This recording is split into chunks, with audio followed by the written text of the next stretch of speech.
Selamat pagi teman-teman Madya. Kita kembali lagi untuk sekolah minggu.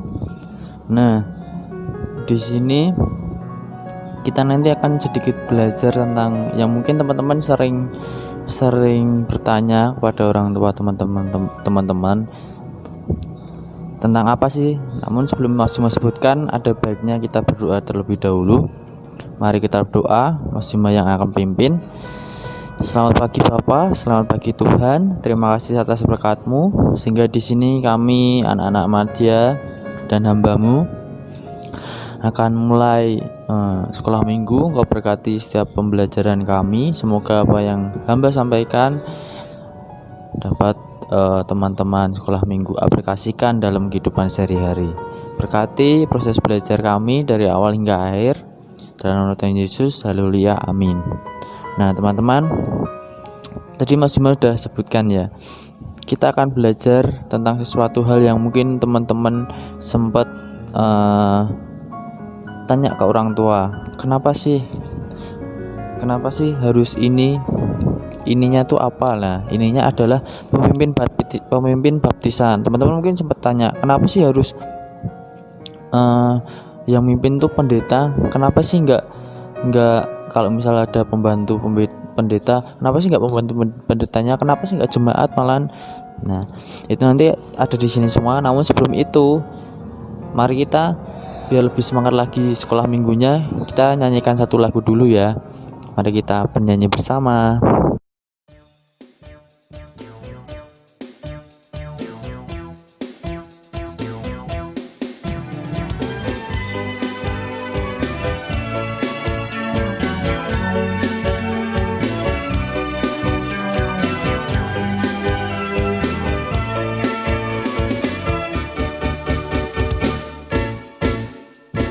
Baca kitab suci, doa tiap hari,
Nah, tadi kan kita udah nyanyi.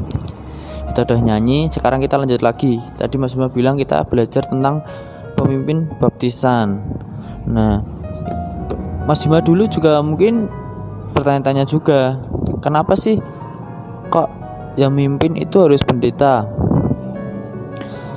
Kenapa nggak jemaat? Padahal jemaat juga bisa kan, cuman membaptiskan, cuma menyelamkan kayak gitu. Nggak harus menyelamkan dan baca doa selesai kan, kayak gitu. Nggak susah atau seribet yang kayak yang lainnya. Nah, di sini ada 3 pasal teman-teman. Kita belajar dari 3 pasal, yaitu Kisah Para Rasul 8 ayat 12, lalu Kisah Para Rasul 10 ayat 48, dan Kisah Para Rasul 16 ayat 33. Silahkan teman-teman siapkan Alkitabnya. Usahakan Alkitab ya teman-teman, supaya teman-teman lebih fokus untuk belajarnya. Karena kalau Alkitab, kebiasaan kita adalah membuka selain dari Alkitab. Nah, kita belajar yang pertama dulu, yaitu dari Kisah Para Rasul 8 ayat 12.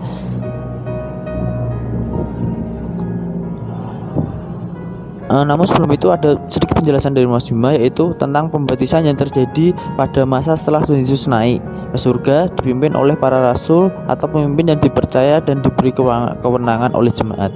Nah, jadi pada waktu itu setelah Tuhan Yesus naik itu pemimpin yang dipercaya oleh jemaat dan diberi kewenangan oleh jemaat, itulah orang yang orang yang bisa memimpin baptisan teman-teman. Nah, dalam pelajaran hari ini kita akan belajar melalui 3 rasul, yaitu Filipus, Petrus, dan Paulus. 3 rasul itu kita akan belajar teman-teman dari Kisah Para Rasul 8 ayat 12 ini. Satu tokoh yaitu Filipus, nanti selanjutnya ada Petrus dan Paulus. Yang pertama Filipus dulu. Dari Kisah Para Rasul 8 ayat 12, yaitu bunyinya, tetapi sekarang mereka percaya kepada Filipus yang memberitakan Injil tentang kerajaan Allah dan tentang nama Yesus Kristus, dan mereka memberi diri mereka dibaptis, baik laki-laki maupun perempuan. Nah, ceritanya ini adalah Filipus pergi ke suatu kota di Samaria, lalu dia memberitakan Mesias kepada semua orang-orang di situ. Setelah itu orang-orang banyak itu mendengar pemberitaan Filipus dan melihat tanda-tanda yang diadakannya. Jadi Filipus sudah pergi ke suatu kota, yaitu di Samaria, lalu dia memberitakan tentang Mesias di kota Samaria itu, dan lalu orang-orang itu mendengarnya. Bukan hanya mendengar tapi mereka juga melihat tanda-tandanya. Lalu mereka semua dengan bulat hati menerima apa yang diberitakannya. Nah, di sini mereka nggak menolak, tapi mereka menerimanya. Banyak orang yang lumpuh dan timpang disembuhkan, termasuk orang yang kerasukan roh jahat, sehingga seluruh kota itu bersukacita. Jadi kota ini bersukacita karena orang-orang yang lumpuh, orang yang timpang itu disembuhkan semua, termasuk orang-orang yang kerasukan roh jahat. Lalu di kota itu terdapat pula seorang penyihir bernama Simon.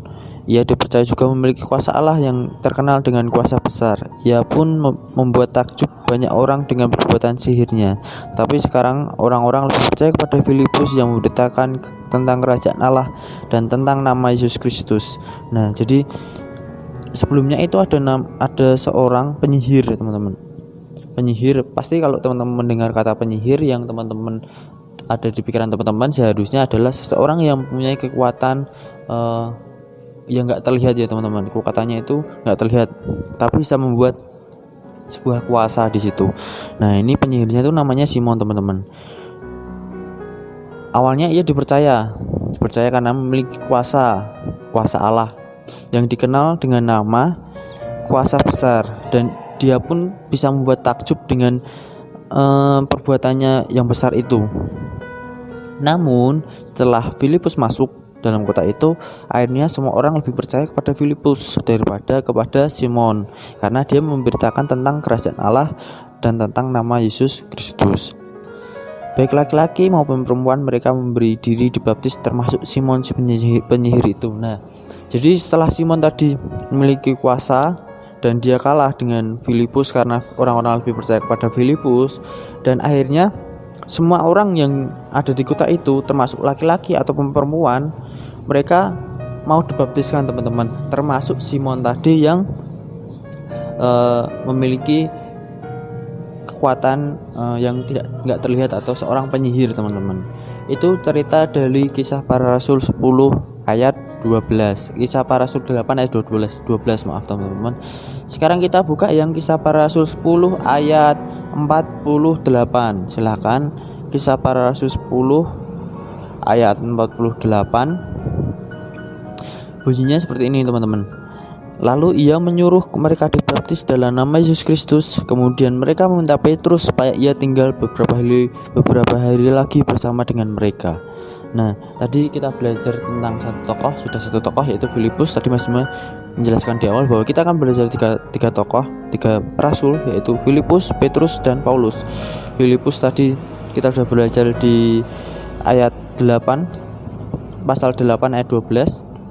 Sekarang kita masih dalam Kisah Para Rasul, namun beda pasal, yaitu Kisah pasal 10 ayat 48. Ceritanya adalah tentang Cornelius, menceritakan tentang Cornelius, seorang perwira pasukan Italia yang saleh. Ia dan seisi rumahnya takut akan Tuhan, banyak memberi sedekah dan sedang berdoa kepada Allah. Di sini ada seorang perwira teman-teman, perwira dari pasukan Italia yang saleh. Nah, Cornelius ini namanya, dia dan seisi rumahnya takut akan Tuhan, sering memberi sedekah, setia, dan berdoa kepada Allah. Nah, masih mengharapkan teman-teman juga mengikuti seorang Cornelius ini. Dia dan seisi rumahnya itu takut akan Tuhan. Dia sudah takut akan Tuhan, masih banyak memberi sedekah, lalu setia dan berdoa kepada Allah. Teman-teman diharapkan bisa mengikuti sifat dari Cornelius ini supaya kita tetap berada di dalam Allah dan tetap setia dan berdoa kepada Allah. Lalu Cornelius menaati malaikat yang menemui dalam penglihatan untuk memanggil Cornelius datang ke rumahnya. Cornelius mengumpulkan sanak saudara dan sahabat-sahabatnya berkumpul di rumahnya untuk mendengarkan firman Tuhan yang disampaikan Petrus tentang kematian dan kebangkitan Tuhan Yesus.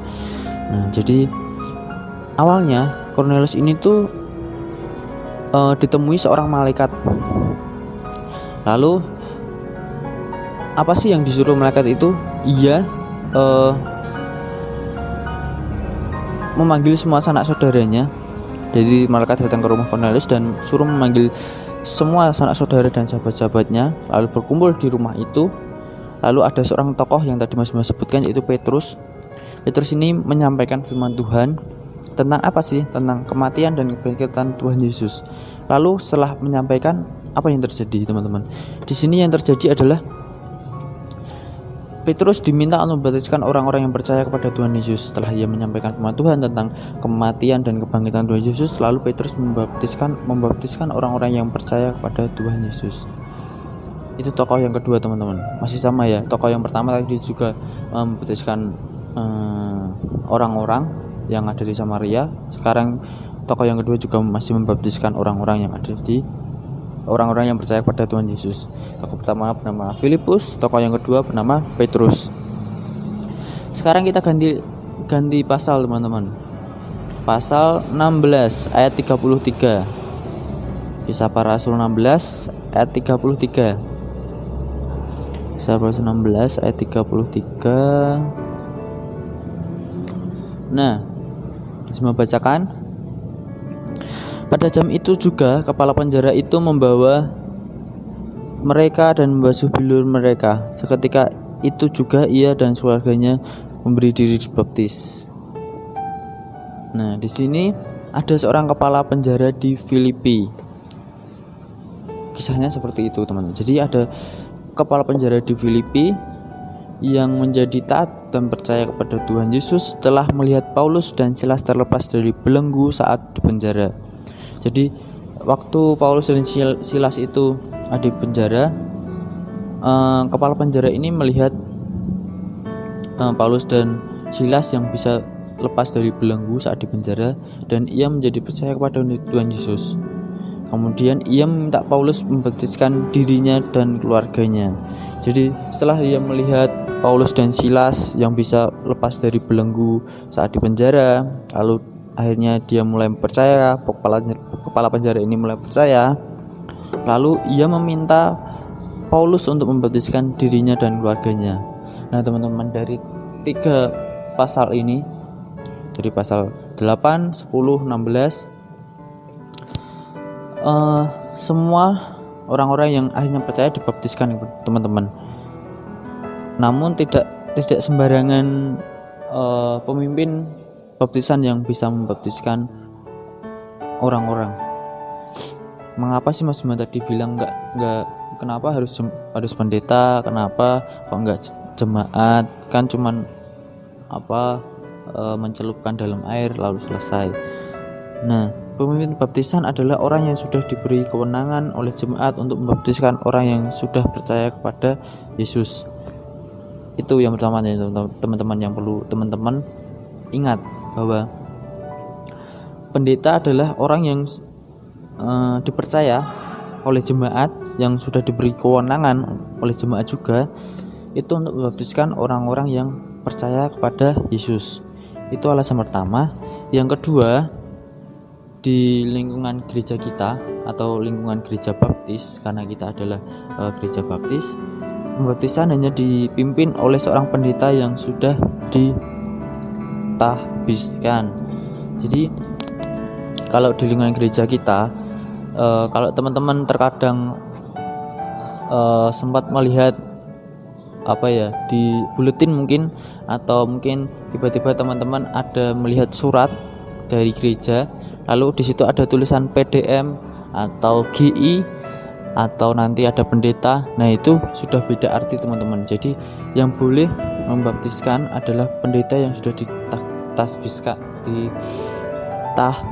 teman-teman. Jadi ketika pendeta itu belum ditahbiskan, maka secara otomatis itu tidak bisa memimpin sebuah baptisan. Jadi kalau di gereja kita biasanya awalnya ada tulisan PDT atau pendeta. Kalau masih GI atau PDM itu biasanya belum bisa teman-teman, karena belum ditahbiskan menjadi pendeta. Nah, tadi Mas Bima sudah bilang kalau pemimpin baptisan itu orang yang diberi kewenangan. Itu pasti. Kalau orang yang nggak diberi kewenangan dengan seenaknya, itu nanti akan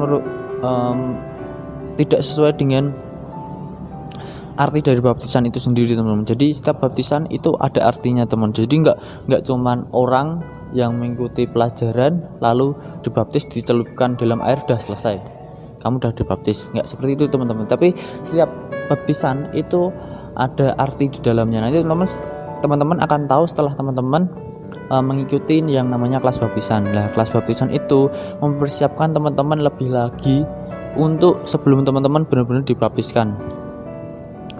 Gitu. Lalu pemimpin baptisan juga nggak sembarangan, yang tadi Mas Bima juga sudah bilang.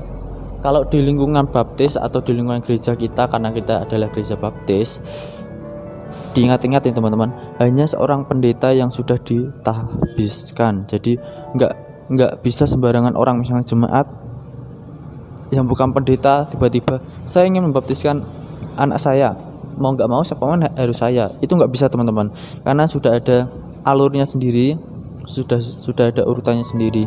Jadi kita nggak bisa seenak kita, semau kita untuk membaptiskan orang lain atau jemaat kita sendiri. Itu nggak bisa. Yang terakhir yang kita perlu ingat adalah kita harus menghargai pendeta yang sudah memimpin upacara pembaptisan. Kita harus menghargai itu teman-teman, karena pasti secara tidak langsung pendeta itu akan menghabiskan banyak waktunya, banyak tenaga dan energinya untuk semaksimal mungkin memimpin upacara baptisan. Dan kita harus menghargai itu teman-teman. Kita harus menghargai itu, mengapresiasi itu teman-teman. Karena nggak mudah ya teman-teman kita untuk dari awal kita mau kelas baptisan dulu kan, nggak tiba-tiba saya dibaptis besok dibaptis, nggak seperti itu teman-teman. Tapi ada alurnya. Jadi kita harus ikut kelas baptisan dulu berapa kali, lalu setelah itu baru kita nanti ada janji yang kita harus kita tulis, dan kita bukan hanya tulis ya, tapi janji itu kita imani, atau kita nggak ingkari janji itu. Jadi kita harus bawa janji itu terus kayak gitu. Lalu setelah itu nanti baru kita mulai dibaptiskan. Nah, mulai dibaptiskan aja kita harus masih ada acara atau alur tersendiri. Jadi pasti banyak tenaga dan energi dan waktu juga yang harus dikeluarkan, dan kita harus menghargai itu teman-teman. Kita harus mengapresiasi itu teman-teman. Nah, mungkin pelajaran kita hari ini seputar pemimpin baptisan itu teman-teman. Tadi kita ada 3 tokoh, yaitu Filipus, Petrus, Paulus, yang akhirnya mereka membaptiskan orang-orang yang percaya kepada Yesus. Karena yang sudah dibaptiskan atau orang-orang yang akan dibaptiskan adalah orang-orang yang percaya kepada Yesus. Jadi nggak sembarangan kita membaptiskan orang, kamu tak baptiskan sini, nggak bisa kayak gitu. Tapi harus benar-benar orang yang sudah percaya dan mau mengikuti setiap rangkaian baptisan itu teman-teman. Itu lalu tadi sudah Mas jelaskan kalau di gereja kita seperti apa, gereja kita kan seperti apa, orang yang pemimpin yang harus membaptiskan harus seperti apa. Di situ semua sudah ada, sebenarnya ada pedomannya teman-teman. Tapi Mas Bima minta maaf nggak bisa menunjukkan pedomannya itu karena Mas Bima juga nggak punya, dan Mas Bima bingung harus seperti apa. Kasih tahu supaya teman-teman mengerti sebenarnya yang benar-benar boleh memimpin tuh orang atau harus yang seperti apa, ada kualifikasi atau syarat seperti apa kayak gitu. Dan Mas Bima sebenarnya mau menunjukkan pendeta yang sudah ditahbiskan di gereja ini. Tapi Mas Bima sayangnya nggak nyimpan fotonya. Jadi kalau ada fotonya mungkin teman-teman akan mengerti pendeta yang ditahbiskan itu seperti apa itu teman-teman. Mas Bima harapnya dalam live itu bisa menjelaskan lah. Tapi karena Mas Bima nggak bisa menemukan, lain kali coba Mas Bima cari. Nah, seperti biasa teman-teman, kita ada ayat hafalan. Ayat hafalannya diambil dari Kisah Para Rasul sama. Ini tentang satu tokoh tadi yang Mas Bima bacakan di awal tentang Filipus. Ayat hafalannya dari Kisah Para Rasul 8 ayat 12. Kisah Para Rasul 8 ayat 12. Silakan teman-teman hafalkan. Mas Bima nggak minta untuk direkam atau itu nggak perlu. Tapi Mas Bima harap teman-teman benar-benar menghafalkan di rumah. Jadi nggak cuman nggak di video nggak dihafalkan. Mas Bima nggak tahu. Ya memang kalau teman-teman nggak di video, Mas Bima nggak tahu teman-teman menghafalkan atau tidak. Tapi kan paling nggak Mas Bima harap teman-teman jangan melakukan hal seperti itu, karena nanti semakin lama kelamaan ketika misalnya contoh gampang, ketika teman-teman disuruh di rumah lah disuruh nyapu, tiba-tiba orang tuanya mau tinggal pergi kerja kayak gitu. Nah tiba-tiba nantilah gampang, wong ibu nggak tahu, wong ayah nggak tahu, wong kakak nggak tahu. Nah bukan seperti itu teman-teman, itu namanya nanti teman-teman membohongi orang-orang yang sudah yang memberi kepercayaan kepada teman-teman untuk melakukan suatu hal. Nah jadi Mas mengharapkan ketika ada seseorang yang memberi tugas atau memberi suatu kewajiban, itu teman-teman kerjakan dengan semaksimal mungkin dan benar-benar dikerjakan ya teman-teman. Nah jadi Mas di sini cuman meminta teman-teman menghafalkan ayat hafalan aja, nggak perlu di video, tapi teman-teman benar-benar menghafalkan. Setelah misalnya nanti kita doa selesai, teman-teman bisa ambil waktu sejenak, hafalkan. Kalau sudah hafal, silahkan lanjutkan aktivitas teman-teman. Jadi ayat hafalannya dari Kisah Para Rasul 8 ayat 12. Bunyinya, tetapi sekarang mereka percaya kepada Filipus yang memberitakan Injil tentang kerajaan Allah dan tentang nama Yesus Kristus, dan mereka memberi diri mereka dibaptis, baik laki-laki maupun perempuan. Itu ya teman-teman, silahkan teman-teman hafalkan. Nanti setelah itu jika teman-teman sudah menghafalkan, silahkan lanjutkan aktivitasnya masing-masing. Nah kita sudah selesai sekolah minggunya. Sekarang kita mau berdoa. Tutup Alkitab teman-teman masing-masing. Sikap doa yang baik ya teman-teman. Mas Bima pimpin dalam berdoa. Selamat pagi Tuhan, selamat pagi Bapak. Terima kasih atas berkat-Mu sehingga di sini kami dan hamba sudah menyelesaikan proses pembelajaran sekolah minggu pada minggu pagi ini. Engkau berkati tentang setiap pelajaran yang hamba sudah sampaikan, yaitu tentang pemimpin baptisan. Semoga teman-teman Majam menjadi terbuka pemikirannya dan lebih memiliki pengetahuan akan pemimpin baptisan yang seperti apa yang harus atau yang memimpin suatu upacara baptisan. Tuhan, Engkau berkati mereka satu persatu. Jika setelah ini mereka ada aktivitas, Engkau selalu sertai kapanpun dan dimanapun itu. Terima kasih Tuhan, haleluya, amin. Selamat hari Minggu teman-teman, Tuhan Yesus memberkati.